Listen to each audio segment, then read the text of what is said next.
గుంటూరు జిల్లా వ్యాప్తంగా కౌలు రైతులు అనేక ఇబ్బందులను ఎదుర్కొంటున్నారని వారి సమస్యల్ని పరిష్కరించాలని కోరుతూ కౌలు రైతు సంఘం గుంటూరు జిల్లా సహాయ కార్యదర్శి పాసన్ రామారావు కోరారు. గుంటూరు నగరంలోని కలెక్టర్ కార్యాలయంలో నిర్వహించిన ప్రజా సమస్యల పరిష్కార వేదికలో కౌలు రైతు సంఘం జిల్లా కార్యదర్శి పాసన్ రామారావు కలెక్టర్ ని కలిసి వినతి పత్రాన్ని అందజేశారు. ఈ సందర్భంగా వారు మాట్లాడుతూ దశాబ్దాల తరబడి కౌలు రైతులు అనేక సమస్యలను ఎదుర్కొంటున్నారని, ఇటీవల కురిసిన అకాల వర్షాలతో పంటల్ని నష్టపోయిన కౌలు రైతుల పరిస్థితి అధ్వానంగా ఉందని చెప్పారు. కౌలు రైతులకి అన్నదాత సుఖీభవ, ఈ క్రాప్ వంటి వాటితో పాటు అకాల వర్షాలతో నష్టపోయిన కౌలు రైతులకి నష్టపరిహారం అందించాలని వారు కోరారు. కోడూరు మండలం మందపాడి నుంచి రైతులు వచ్చారు. వాళ్ళందరూ ఎకరం, అరెకరం, 2 ఎకరాలు దేవాదాయ భూములు తీసుకుని ప్రతి సంవత్సరం పంటేస్తున్నారు. ఈ సంవత్సరం దేవాదాయ శాఖ వాళ్ళు ఏమన్నారంటే ముందే కౌలు కట్టమంటున్నారు. అసలు ముందే కౌలు కట్టేటువంటి సిస్టమ్ లేదు, ఎప్పుడు లేదు. ఇప్పుడు మేడం గారిని పిలిచి, కమిషనర్ గారిని పిలిచి అడిగారు కలెక్టర్ గారు. వాళ్ళంతా పేద రైతులు కాబట్టి పాట పాడుకుంటే అది వేరు, పాట పాడుకోకుండా రెగ్యులర్ గా చేసుకుంటున్నారు. వాళ్ళకి ముందస్తు కౌలు కాకుండా అయిపోయిన తర్వాత పాతవి కట్టేశారు.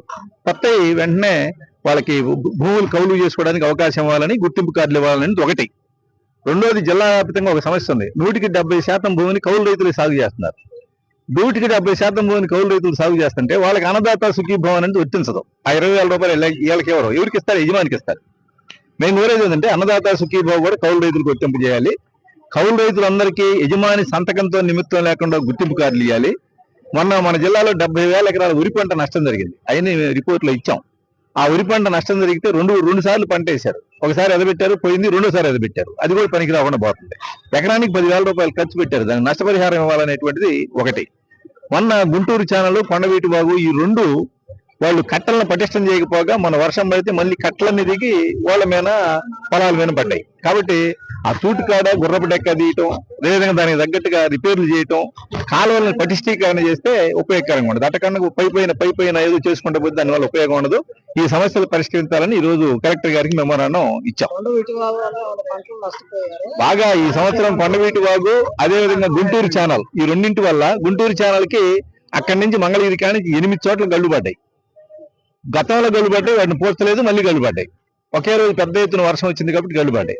మేము ఇప్పటి నుంచే చెప్తున్నాం, కాలువలను పటిష్టీకరణ చేయకుండా మీరు తూతూ మంత్రంగా ఊరక ప్రక్రియతో సదరం చేస్తే ఉపయోగం లేదు.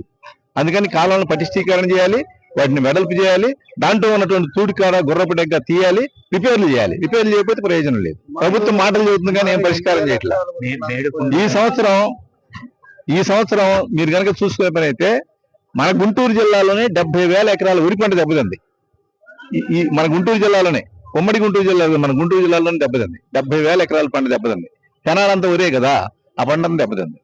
అందుకని ప్రభుత్వం ఒక రకంగా చెప్పాలంటే అలసత్వం వలన ఇది జరిగింది. లేకపోతే అంత